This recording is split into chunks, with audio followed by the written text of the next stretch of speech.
Huwag mong hingi ng pagbabago sa isang tao, lalong-lalo na kung hindi naman kayang gawin yan ng iyong pagkatao. Muli pong nagbabalik ang inyong lingkod, Tagapanood TV. Welcome back po dito sa ating YouTube channel at Facebook page. Isang masagana at masayang araw po sa ating lahat. Ngayong araw po, ang ating gagawa ng reaction video ay galing po sa channel ni Showbiz Fanatics. Nasa description po yung link na kanyang channel. Bisitahin po at pakisuportahan na rin. Pero bago po tayo magpatuloy, nais ko lang po kayong imbitahan, lalong-lalo na po sa mga bagong napadaan lang dito sa ating channel, na mag-subscribe po.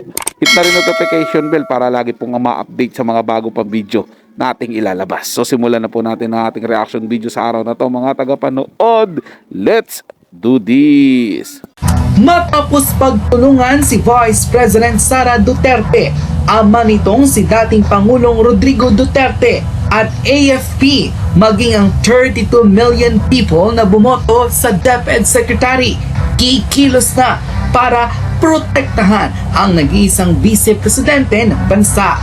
Ito ang naging banta ng marami sa mga bumoto kay Vice President Sara Duterte o ang 32 million plus people na pinili si Inday Sara para maging ikalawang Pangulo ng bansa.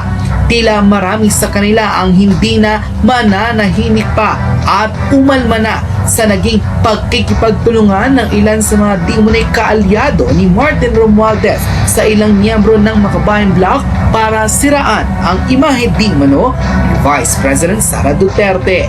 Ang AFP na siyang nakasuporta sa pamilya Duterte noon pa man, maging ang 32 million people ay hindi aatras sa hamon para proteksyonan ang Vice Presidente na si Inday Sara.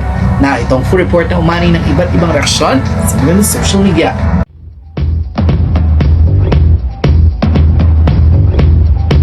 We will protect her at all cost. Ito ang naging panawagan ng Armed Forces of the Philippines at ng 32 million people na bumoto kay Vice President Sara Duterte na protektahan ang anak ng former president na si Rodrigo Roa Duterte.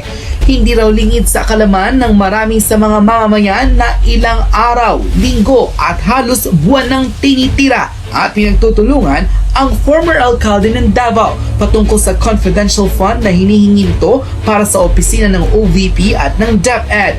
Nag-ugat ang lahat ng ito nang tila magkaroon ng alitan sa pagitan ni Sara at House Speaker Martin Romualdez at pumasok na raw sa eksena ang ACT Teacher Party List representative na si Franz Castro. Dito na hindi nakapagtimpi ang political commentator at writer na si Cruzette Laureta Chu at dito'y nanawagan na dapat ay kumilusta ang lahat para protektahan si Inday Sara. Ayon sa kanyang full statement, sabi ni Franz Castro, ipapa-impeach daw nila si Sara because of confidential funds. Inag-uusapan na daw sa Congress.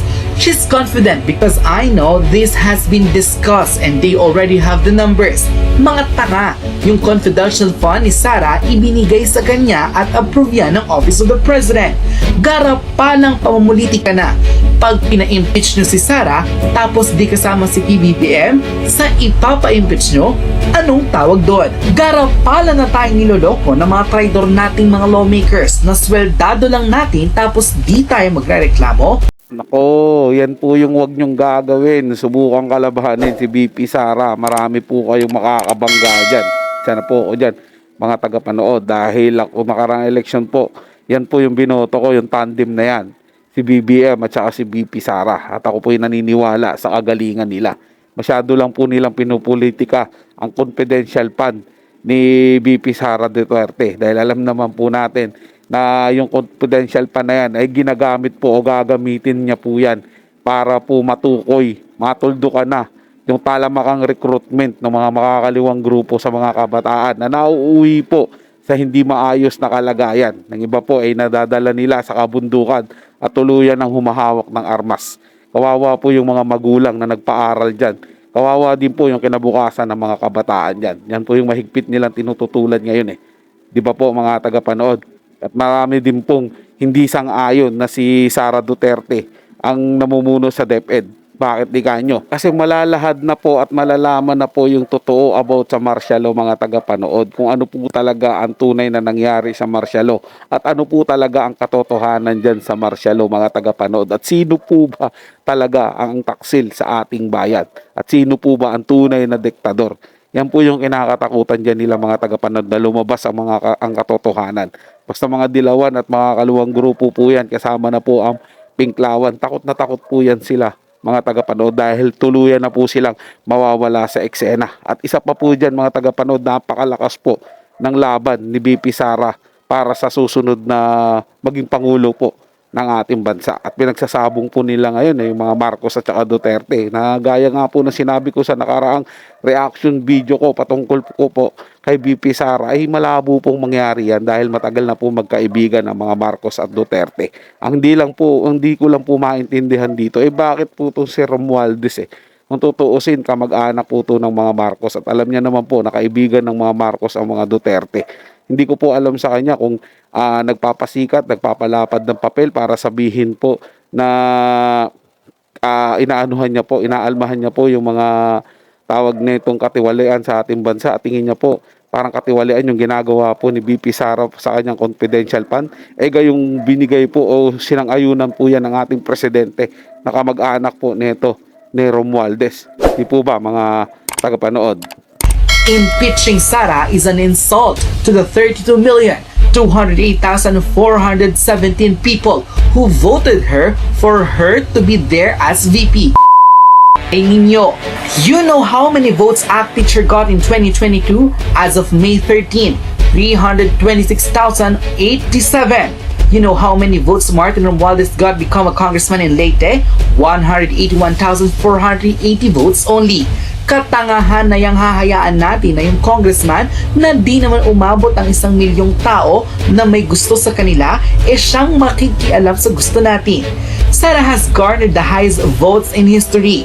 Tapos sasabihan lang ng mga pititsuging congressman na ito na tatanggalin nila dahil sa confidential funds na bigay lang sa kanya ng presidente at nasa batas na pwedeng confidential. Bastusan ito sa ating mga Pilipino that for their political ambitions, they will disrespect the will of 32 million Filipinos. Trabahador lang namin kayo. The Filipino people will not allow this. Unquote. Ayon kay Crizet, sagad na raw ang galit ng marami sa mga supporters ni VP Sara sa mga kongresitang sumisira sa pangalan ng former alkalde ng Davao, kabilang di umano dito sina House Speaker Martin Romualdez at Representative na si Franz Castro. Tandaan raw nila na 32 milyon o 32 million votes ang nakuha ni VP Sara last vice presidential election, ang pinakamataas sa Philippine election history. Kaya't huwag raw papakasiguro ang mga kongresistang yumuyurap sa pangalan ni VP Sara dahil hindi lang ang kanyang ama kundi ang buong sandatahan ng AFP na nasa likod ng alkalde ng Davao ang siyang kikilos na para proteksyonan ang kanilang itinuturing na agila. Hindi pa raw dito kasama ang mga Bisaya at Mindanaoan na hanggang ngayon handang rumesbak anytime para proteksyonan at all cost ang Vice President at kasalukuyang DepEd Secretary. Ano ang iyong magiging reaksyon sa balitang ito? Just comment below. Pa-impeachment pa kayong nalalaman. Nakala nyo kaya nyong gawin yan sa aming BP Sara Duterte. Naku po, hindi po namin papayagan yan at lalong hindi po yan papayagan ng kanyang ama. Malawak pa rin po ang koneksyon ni dating President Digong Duterte sa ating pamahalaan. At lalong-lalo na po, tingin ko po hindi rin po yan papayagan ng ating Presidente Bongbong Marcos dahil ayaw niya pong masira ang pagkakaibigan ng Marcos at Duterte. Sadyang may mga tao lang po talagang gusto lang po ng kasiraan dito sa ating gobyerno. Ayaw po nila ng kapayapaan dito sa ating pamahalaan, mga tagapanood. Dahil may sarili po yan silang hangarin. May hangarin po yan sila ang mamuno at tumawak ng mataas na katungkulan. At alam po nila kung sino yung susunod na magiging balakid sa kanila. Ayun po yung hahadlangan nila para hindi po makapamuno sa ating bansa at makuha po nila yung kanilang gusto. Which is hindi naman po yan papayagan ng mga Pilipinong gusto ng pagbabago na mga Pilipinong gustong magkaroon ng maayos na pamumuhay dito sa ating bansa at maayos na pamahalaan. Hindi po yan natin papayagan mga tagapanood at hindi po magtatagumpay yung mga kampo ng kadiliman sa kanilang maitim na balak. So yun lang po mga tagapanood, na nagustuhan nyo po yung paksang ating tinalakay sa araw na to, at kung kayo bago lang po na napadaan dito sa ating channel, huwag nyo po sanang kalimutan na mag-subscribe. Hit nyo na rin po notification bell para lagi po kayong updated sa mga bago pang video na ating ilalabas. Share, like, and comment din po kayo mga tagapanood, ating ang babasahin at pupusuan. So hanggang sa muli po, ito ang yung Tagapanood TV. Komento at opinion lamang, wala pong personalan. Paalam po at mabuhay po kayong lahat.